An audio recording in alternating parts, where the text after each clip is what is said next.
I just went to a few game jams and created some awesome games. One of them was played on the local news, and we eventually won first place. But what is a game jam? Basically, it's an event where you and a few other people get together and create games. Side effects include depression, lack of sleep, no food, no water, and of course, zero exercise. Alright, let's do it. So I entered the Dingo Game Jam with my friends, and we had exactly 2 days to create a game with the theme Magic. 2 days, starting now. Let's go. We started by making a new Unity project. And then, like all respectable developers, we added a bean. Okay, maybe it's time to actually plan out the game. Here's our idea. You're a wizard trapped in a randomized dungeon. Your goal is to escape, but there are magical slimes that are attacking you. So, you need to use your magic to defeat the magical slimes and escape the magical dungeon. Pretty simple, right? Okay, first, let's improve the main character. And boom.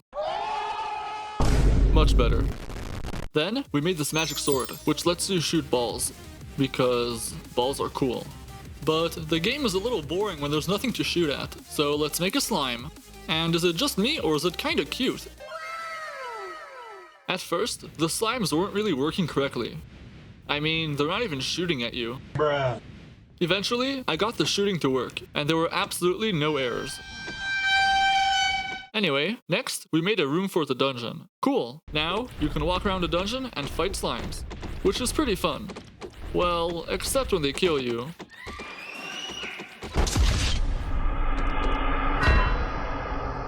Ouch. At this point, it was getting a little late. I think it's time to go to bed. Psych! It's time to do a bunch of coding because I can't seem to fix the dumb glitches that are making things not work like they're supposed to.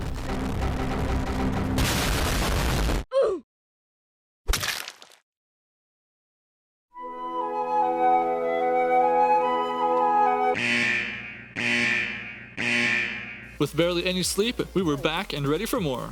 This time, we were splitting the work more efficiently. One person was making items for the dungeon, like this crate, tree, the rock, and whatever this thing is.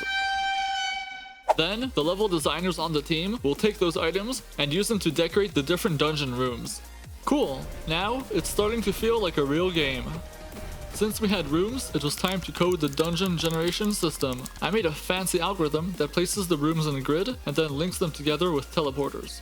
It was a nightmare to set up. There were so many weird glitches I had to fix. Like sometimes, you'd enter a teleporter and appear in the exact same room. Bruh. Which isn't supposed to happen.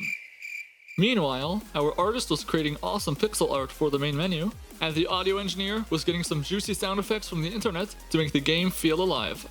At this point, sleep loss was making us go a little insane. Getting bullied. Yeah. But we still managed to add a few more enemies to the game. Blue slimes shoot in spread attacks, and red slimes shoot in bursts. Cool. The bigger the slime, the more health it has. Because, as you know, bigger is better. And trust me, they are better. Ouch. After fixing a few more bugs, we managed to finish on time and submit the game right before the deadline. And with that, the game jam was done. But I still wanted to improve the game because I think it had potential. First, you probably realize that you're literally controlling a blue box. Bruh. I think this guy needs a makeover. So, wait for it. I gave him a hat. Next, I added a new enemy type, the yellow slime. These guys just run at you until you die.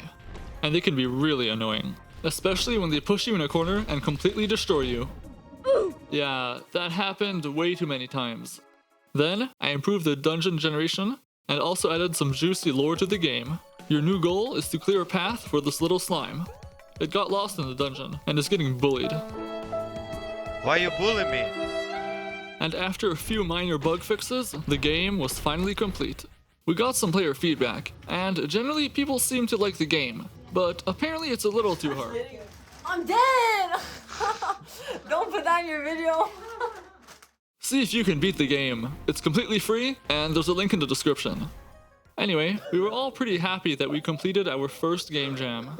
But then, a few weeks later, something completely unexpected happened. They made a news report about the game jam, and our game was played on TV. Yeah, live TV, which is kind of crazy. I never thought that our little game would be played on the news.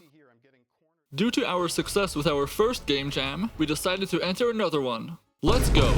So a few months later, we assembled the same team for another 2-day game jam. This one is a science-themed game jam, because we're nerds, okay?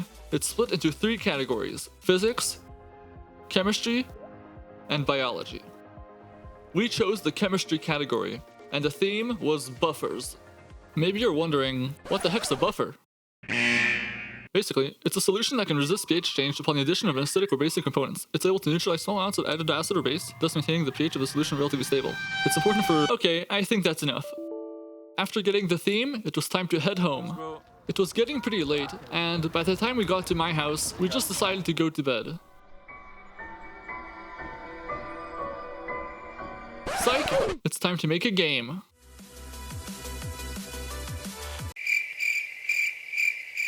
Alright, so here's our idea.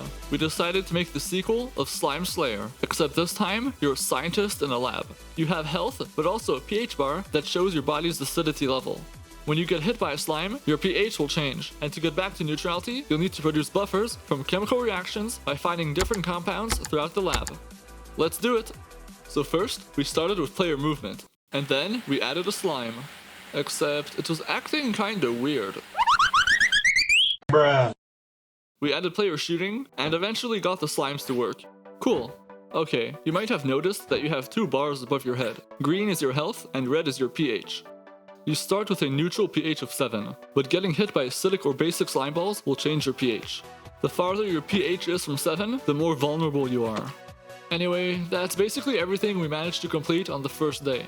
We kept working on the game late at night, until we were too tired to continue.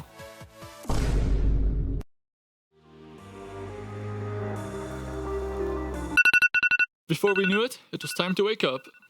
With less than 4 hours of sleep, we were back for more. Okay, let's start off by making a better model for the player. Now he's looking kinda slick. Nice. Once again, a few people were working on designing rooms for the randomized dungeon, because we need a lot of rooms. Trust me.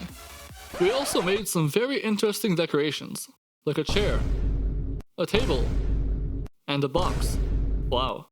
Then we did some coding to generate the rooms in a grid. Cool. You can move between rooms by going through doors, which are looking kinda ugly.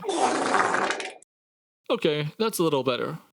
Next, we created the research center, which is the room you'll spawn in. We decorated it with a bunch of random 3D models we found online. Once you're ready to go in the dungeon, you'll have to fight some slimes. Yes, we made many slimes. These guys are mean and hit you with slime balls to change your pH. You need to create some buffers to reset your pH and heal yourself. So like all great chemists, it's time to make some chemical reactions. First, we created a detailed list of acids and bases for you to collect. And yes, we had a little help from ChatGPT. Then, we made a flask for each compound, did a bit of coding, and finally, designed some UI.